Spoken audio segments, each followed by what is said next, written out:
Hey, everybody. Once again, we're back. It's Monday night this time. It's been a fun-filled day. I went to the doctor. He looked at my eye and said, you can't see out of your left eye. And I was like, I know. Did you see the video I did on that? And it went downhill from there. Anyway, so earlier, last night or this morning, I saw a post on larping.org, and it was really pretty cool. And it talked about difference between European. Don't talk with your hands, Thorn. Yes, I know. Thank you very much. Thank you. I'm getting a message from the studio. They said don't talk with your hands anymore. I'm not even Italian. I'm Danish. Okay, Danish and Irish, and I do have some Italian blood. Oh no. Anyway, so I read this article, and it was a pretty good article. And then there was some discussion on the Facebook page, Larping Dart. You know what?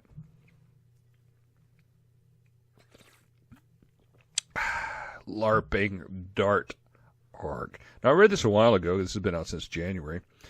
And I'm going to skip through like the beginning of it because it kind of sets up that, look, there is a difference between European LARPs and American LARPs. But there's a difference between Europeans and Americans, so I mean, I'm not surprised by that. I've done European LARPing. I've done medieval reenactment in Europe with blunted live steel. I've done reenacting in Europe.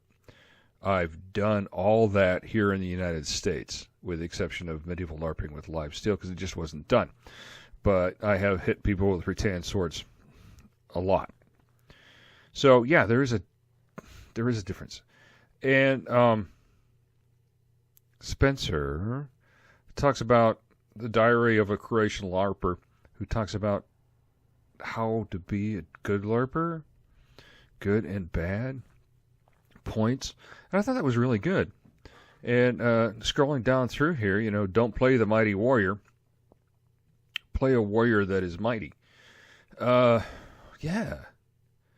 I mean,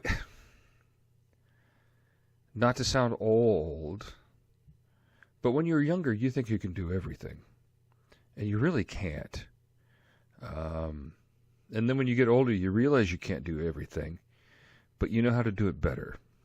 So, yeah, I mean, that goes without saying. The person that you're playing,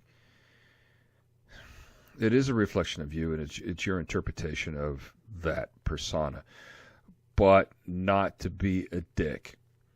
The way that I play D&D now, that I am significantly older than I was when I first started playing it back in 1980, 79, 80,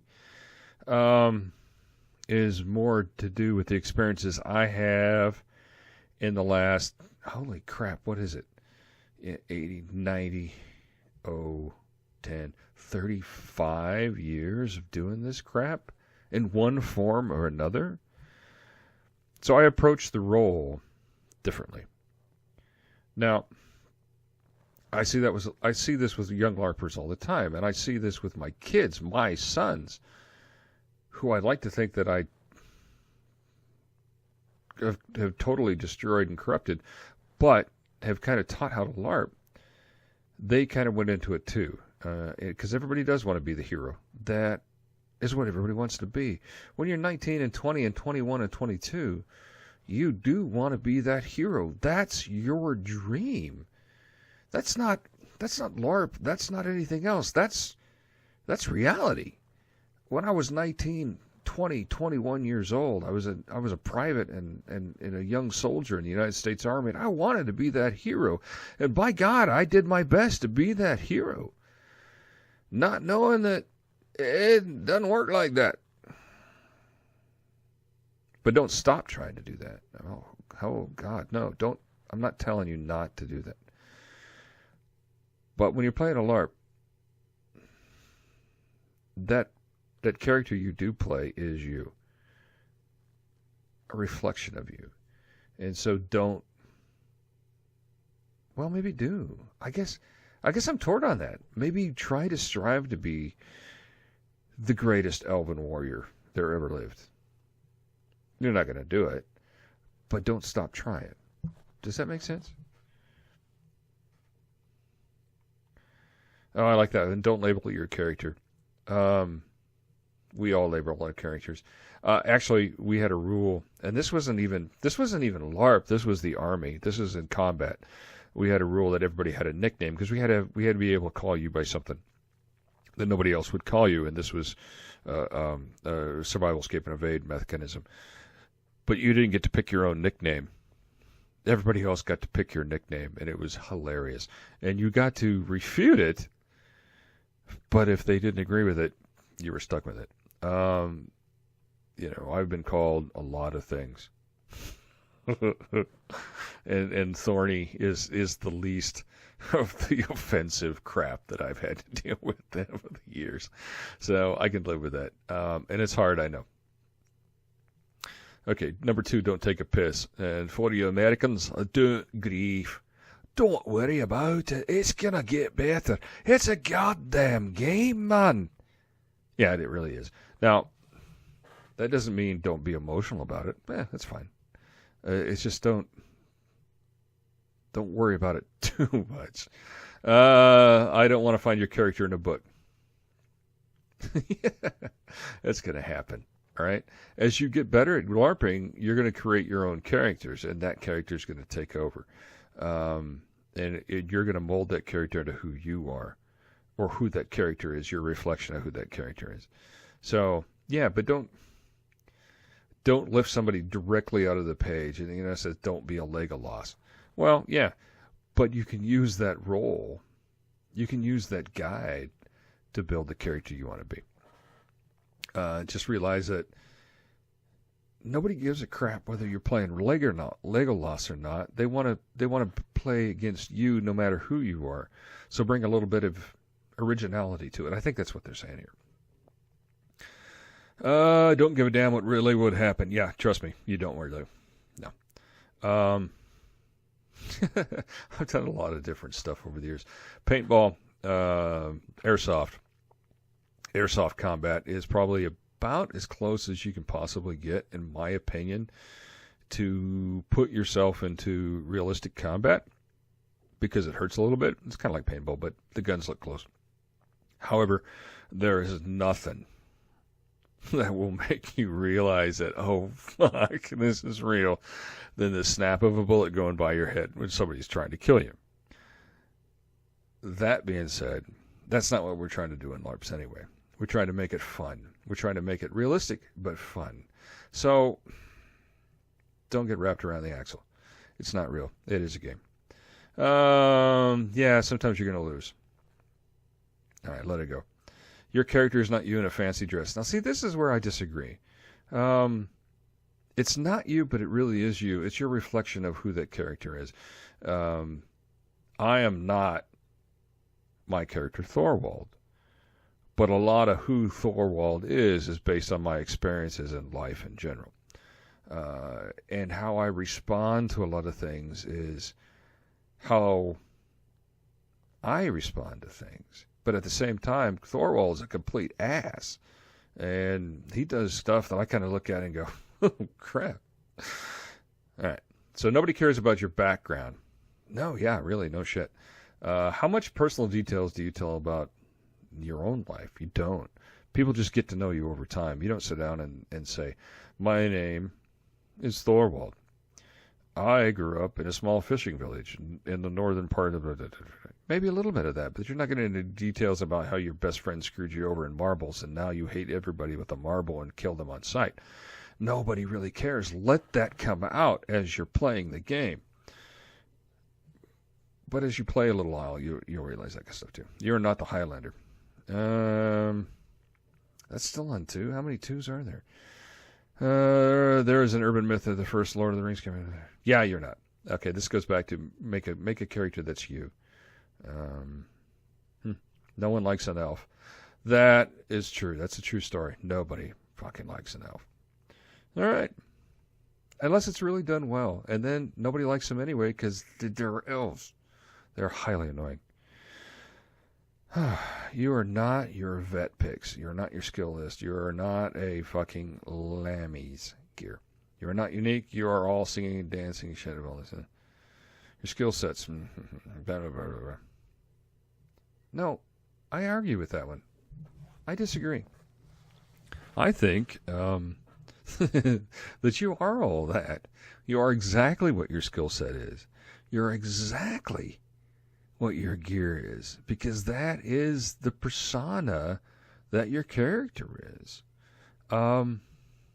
Should that guide your whole role in life? Well, yeah, because if I'm really good at baseball in real life, I'm probably going to play baseball in real life. But if I suck at singing songs, I'm probably not going to sing a solo in the church choir on Sunday. That's skill set. Okay. Your character doesn't go clumming. Oh, I see what they're saying. Take your shit off at the end of the game, you fucking nerd. Yeah, I would. Yeah, all right. Drum rolling is for marching bands. Weapons, my friend, are pretty damn heavy. Act like it. Yeah, but they're not real heavy. It's understanding the weapon system, understanding combat, realistic combat, and this comes into: is it real or is it a game? And the more real we make the game, the more realistic it feels, even though it's a fantasy. So, yeah, you're not going to be able to drum roll your sword. It's not going to be effective in real life. However, using realistic techniques is going to be effective because it just is. If you can defend yourself and attack effectively, no matter what the weapon is made out of, each is going to perform differently based upon its mass and, its mass, really. All right. Being hit hurts. Sometimes. And we pull our blows, and that's why we do it. We're not really trying to hurt each other. We just try to get everybody to understand that they did get hit. But it is a game, and believe it or not, adrenaline rolls. Even in a fantasy LARP game with plastic or rubber weapons, the adrenaline flows, kids. You're not going to feel it as much because that's what adrenaline does. It numbs some of that shit. It focuses you in. You don't see everything. You focus in. All your emotions go on key, and you just don't feel the pain. Being shot, being blown up for real, kids, I can tell you, there was times I didn't feel it till way afterwards. It's just, that's adrenaline. What is out of character, are you? Well, blah, blah, blah, blah, blah. All right. If you want to be out of character for whatever reason, then go somewhere else.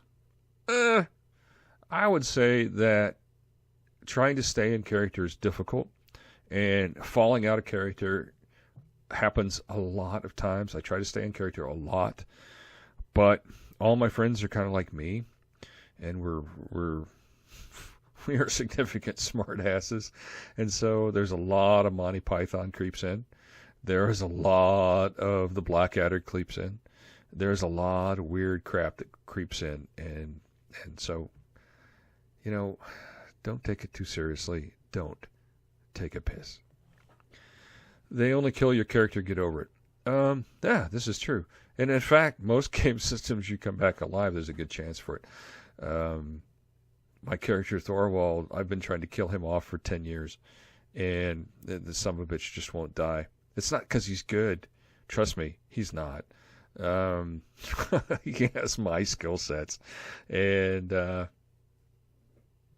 he keeps coming back. But really, it's not you. It's a character. Get over it. But that being said, most of us invest a lot of time and effort into our character, and that's part of the game too. And so when we lose that part of us, it is painful and it is upsetting. And so I get it. I really do. I try not to kill major characters, and if I do, I need to talk to them about it first and during and after. If it enhances a story and they're willing to do it, they're going to die.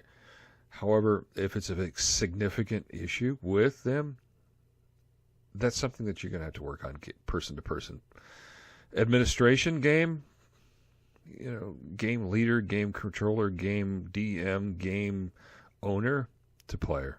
It's kind of a personal thing. Okay. That was pretty good, I thought. European LARPing is better than American LARPing. This is not one of those articles. Well, yeah, it's different. It is different. I've LARPed across the United States in various places. It is definitely different than European LARPing. I don't know. Do you want me to be brutally honest? Okay. A lot of Americans don't have the willingness to put into any effort into anything. That's not all of them. That's just a lot of them. And a lot of them happen to play LARP. A lot of them happen to do other stuff. And it's not a jab towards millennials, because my generation did it too. Growing up in the SCA, you saw people that really delved into the stitch countingness and really got into it. And then there was some that just did a T-tunic and wore sweatpants. You see less of that in European LARPing. And some of it is peer pressure. They just don't allow that kind of shit. Some of it is access to better stuff. I mean, the medieval ages, the ancient dark ages all happened in Europe. So there's more of that crap there. So maybe that's part of it. But it is a different cultural aspect. All right, let me go on to some of this. In some form or fashion, all rules are adopted to facilitate organized play, which is created to enforce a separate set of administrators, marshals, or storytellers. Yeah, that's true. Because you have to have the organization. If you're all role-playing, you're never going to get anywhere. You got to have somebody to tell the story. There's always a storyteller. Depending on where you're at, this is going to be your breakdown. You're going to have the administration who runs everything and gets everything organized. You're going to have the storytellers that lead the stories or quests, or whatever you want to call them. And then you're going to have the rules lawyers who are or running the games and making sure everything works. Otherwise, it's not going to happen. The game's not going to happen. If 50 of you show up for a game and nobody has a plan, you know what you're going to end up doing? Fighting a skirmish in the parking lot. All right, number 2. In most cases, they seek to recreate fantasy world. Yeah, true. But we're seeing more and more stepping outside the boundaries of that particular genre. And that's cool. I think that's cool. I have yet to go play a post-apocalyptic game. I would love to do it sometime. I'm pretty much a fantasy gamer, and I love that genre, and that's what I want to do. But I think it's cool that you're getting more and more different games. All participants willingly adopt or alternative persona. Well, that's because they call it role play. I mean, I don't know. Organized plays, periods of events or gatherings. Yeah, you have events. People show up. You do a thing. It's usually about once a month, depending on what we do. Entertainment model. Okay, let's get into this. LARPing as a business is the most soul-draining thing in your life. No, it's not. Every business is like that. But if you're running a business, if you're running LARP for a business, yeah, okay. Let's just throw that out. Because business, go to college, take some business classes, you'll learn how to run it. Because you're selling a product, you're trying to get return customers, and you're trying to make everybody happy. All right. Oh, so they talk about different types of games. At the very top end of the spectrum, I would put in the larger war game fighting battles. There's not that many of them. I mean, and this is equal emphasis on role play and battle combat. So Pickling is right up there in the North Americas. I think in scale is as big a thing as you possibly can get in trying to do a European style LARP on this side of the pond. That's cool. All the way down to Dragonar, Amtgard, and Belagarth, which resemble SCA in a way. That is to say, they're light on the role-playing part of LARP, true, and heavy on the combat, absolutely true. But that's what they're set up to be. They're supposed to be a combat game. It's a combat game. It's like saying Airsoft doesn't go into the role play of what a soldier's really like. They focus on the combat because that's the fun part of it. In real life, that's the fun part of it. Being a soldier, for the most part, sucks. You're up early, you're working all day, doing menial tasks, and the only time that it's fun is when somebody's trying to fucking kill you. So yeah, I understand combat games. I do like the role play. I do a lot of role play. All right. And they talk about parlor games and everything else. Okay, yeah. Parlor games are pretty cool. It's a totally different aspect. We used to call it Let's Host a Murder. That was a role-playing game, son. It was fucking excellent. But, all right. The hook is king. Yeah. You're trying to sell a product. I'm trying to sell a product. The Voyage North is trying to sell a product. The hook, what gets people to come to your events, is that hook. You know what sold me on the Voyage North and Bickling?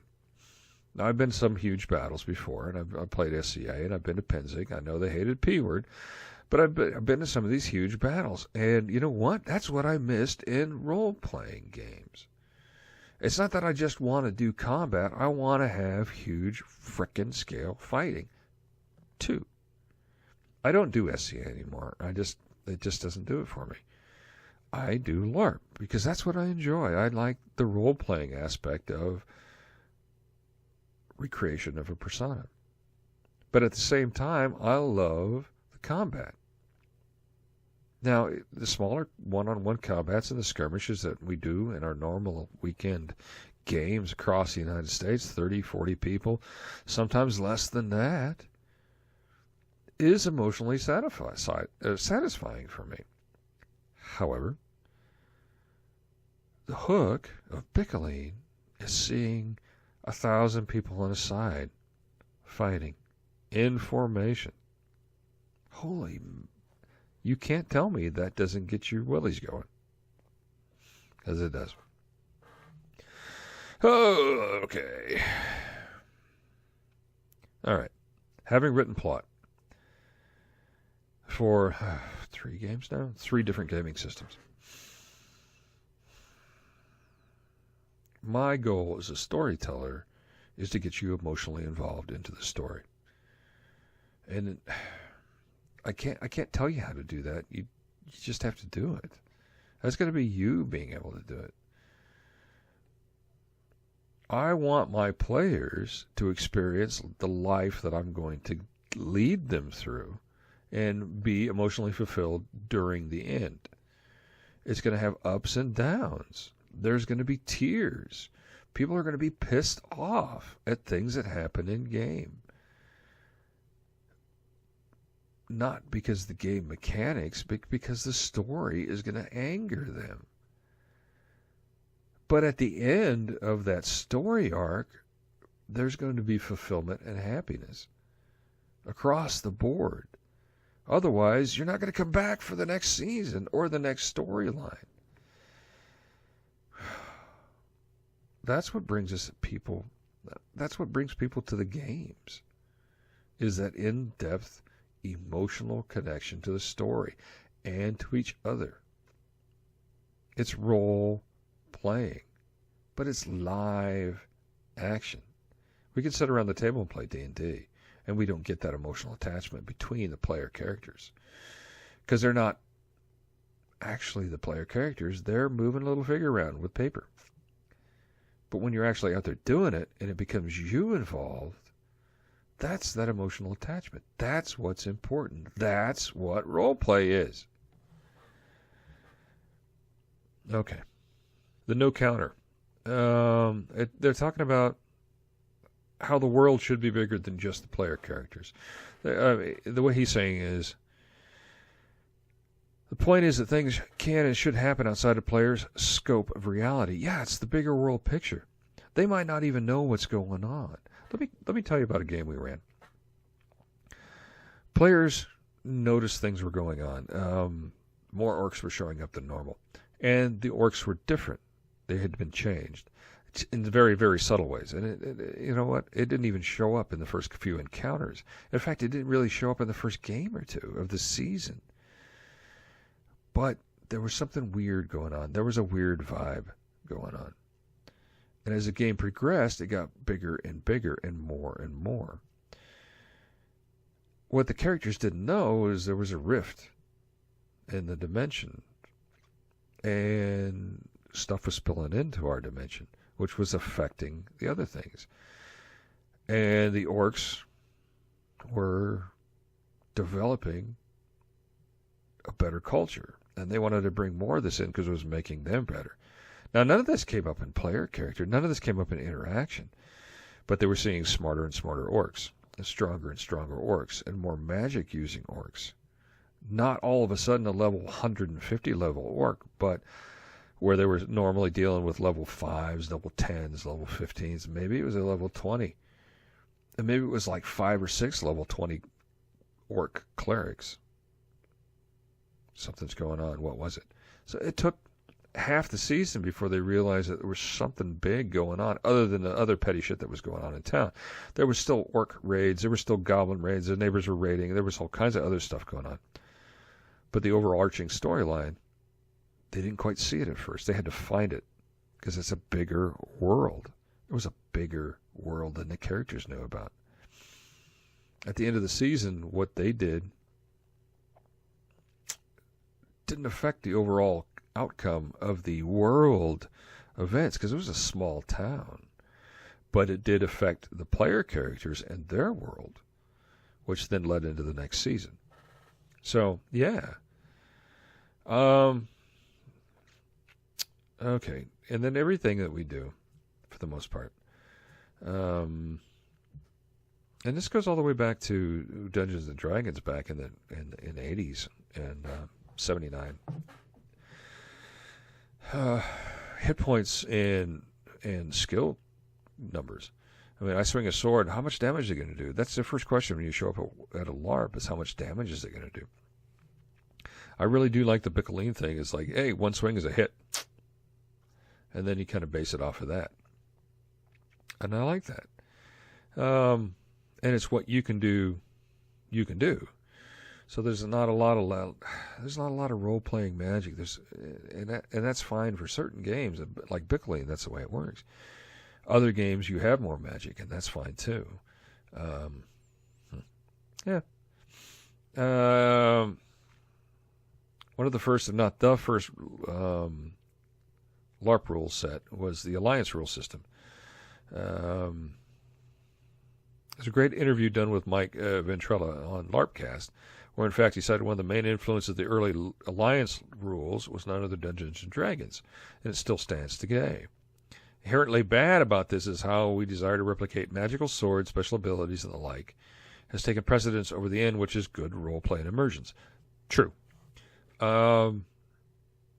If you've ever DM'd a game behind a screen, there are often times that you fudge the rules in order to make a good game, in order to bring your characters to not death when they screw something up.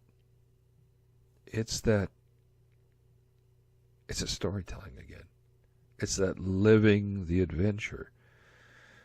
But there's some people, and there's some very anal retentive people out there, and there's no hate from me towards them, that are number crunchers and rules lawyers, and they will say, yes, but my sword will do this much damage, and I hit him 4 times, and therefore, okay, fine, got it.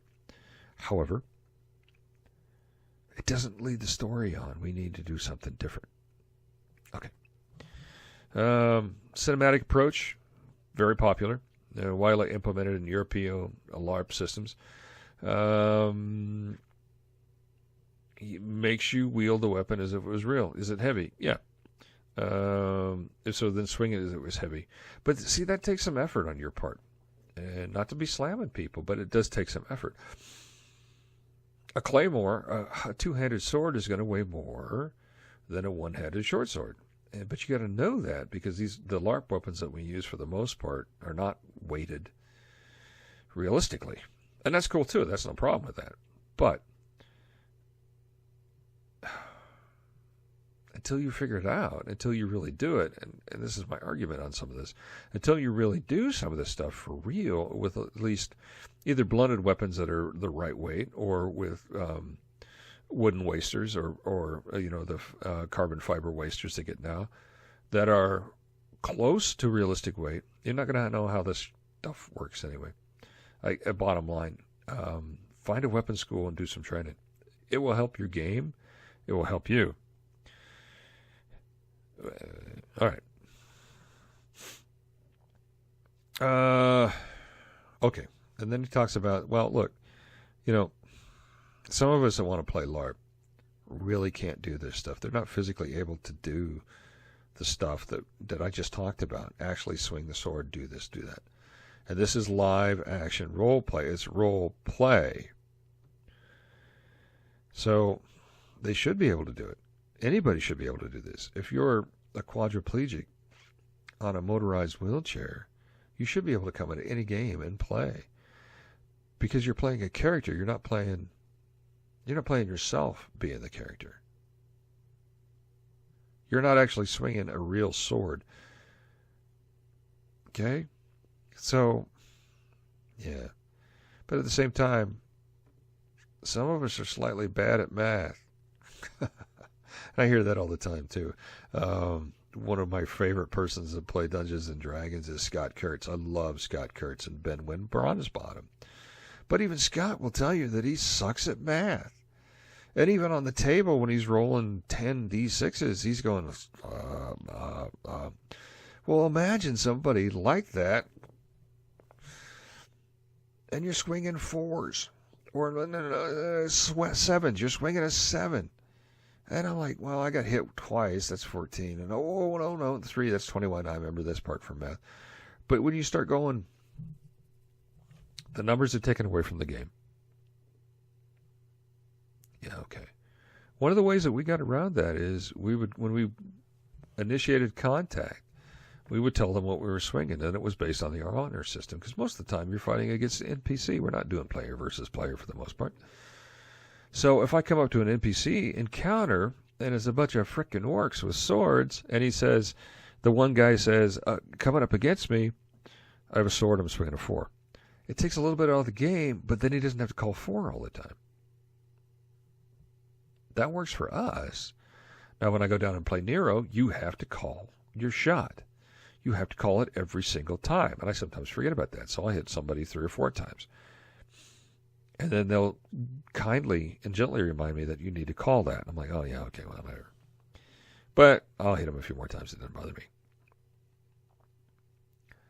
So, how do you build it all together? That's a good question.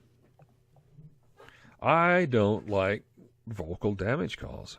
Like I said, we initiate at the beginning of combat, and then we go from there. That's fine. Because most players are not going to cheat if they know the system is fair. And most NPCs that I send out are already going to know, I don't want you to kill the players, I want you to level them down. They already have a set goal in mind before the encounter begins. I'm not going to try to kill all the characters all the time. I'm just going to try to kill them most of the time. And the players know that. There's always a chance that they're going to do something completely stupid and they're going to die. However, I'm going to give them a benefit of the doubt for the most part. But that's in a set game, in a set encounter. If you're doing player versus player, then you gotta be honest with yourself. Because if you're lying about the game, then what's the point of playing the game?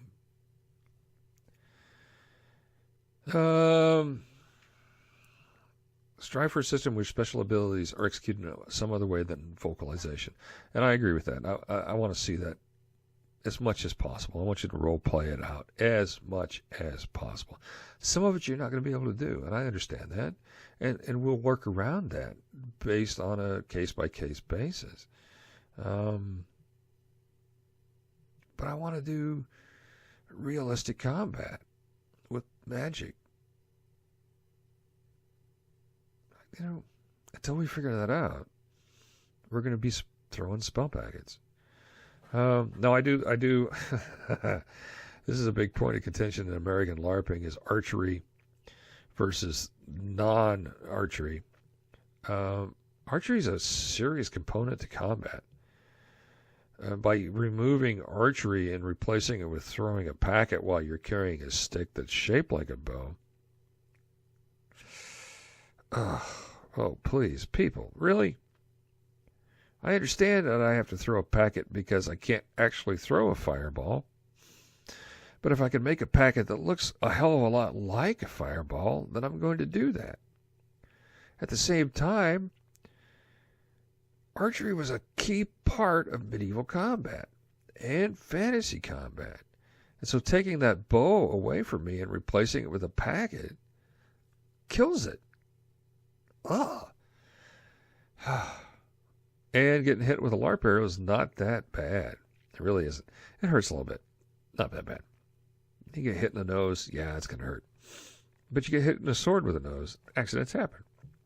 That's where safety comes in. If you're going to be an archer, you need to be safe. Okay. All right, marshal everything. There's no possible way we can come up with encounters that don't require us to use a marshal. I agree.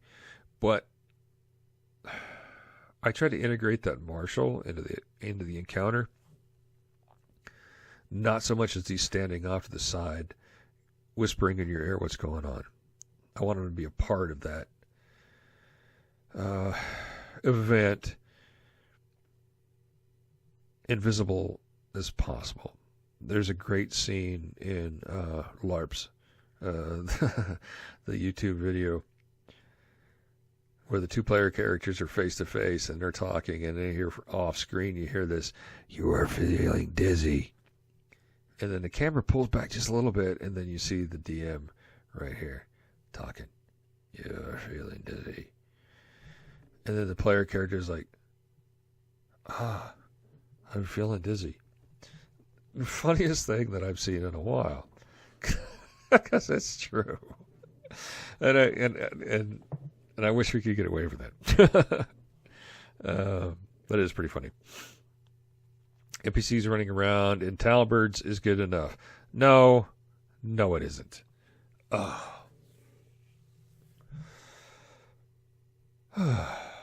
I understand if you're running an organization and you're starting out, costuming might not be up to par with some of the larger, well-established games. However, if you're gonna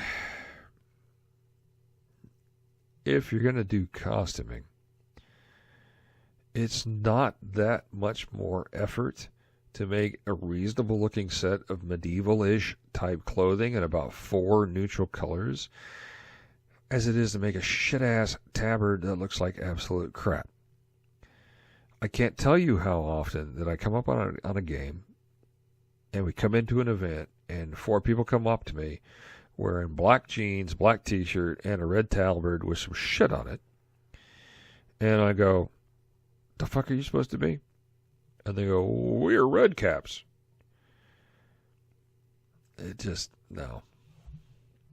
Do some basic costuming, please. I mean, and this goes for player characters too, because I'm seeing the same level of shittiness in some player characters. Make an effort. People, make an effort. It is not that difficult. Good Lord. It doesn't have to be movie level costuming just takes a little bit of effort. And this comes back to me bitching about Americans and their unwillingness to do anything, and unwillingness to make an effort at anything. And I already got yelled at by somebody today for me making fun of millennials. It's not just millennials, it's a generation above yours. That's the same way. They come up against a barrier, they come up against an obstacle, and they stop. And then they look around and try to find somebody to solve it for them. Fight through it. Work through it. You don't know how to sew? Find somebody that does and take lessons. Make some basic stuff. Because once you get started making basic stuff, every time you make something yourself, it gets easier to make. And then you get better at it, and you get more advanced. And then you get to make really cool stuff at the end. But it doesn't all happen at once. It starts at a low level. It's like my sons, my boys, when we started painting miniatures. I've been painting miniatures for 30 some years by the time they started. And they were upset because their miniatures didn't look as good as mine. Well, yeah, they're not going to. You just got started learning how to paint. That's fine. They look good. They're the best you can do. Learn and get better from each experience. So don't wear a damn tabard.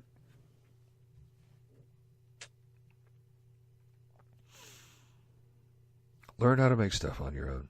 Learn how to do things on your own. It'll make a better game. Okay, that wraps that whole article up.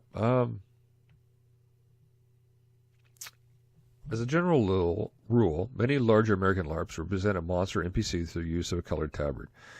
Yeah, they do, and it sucks. It sucks big time. It takes me completely out of the game, and it just makes me want to go back and drink a beer and not play. Because if they can't put any effort into it, and this is from a business person speaking about another business, if you don't take the basic gumption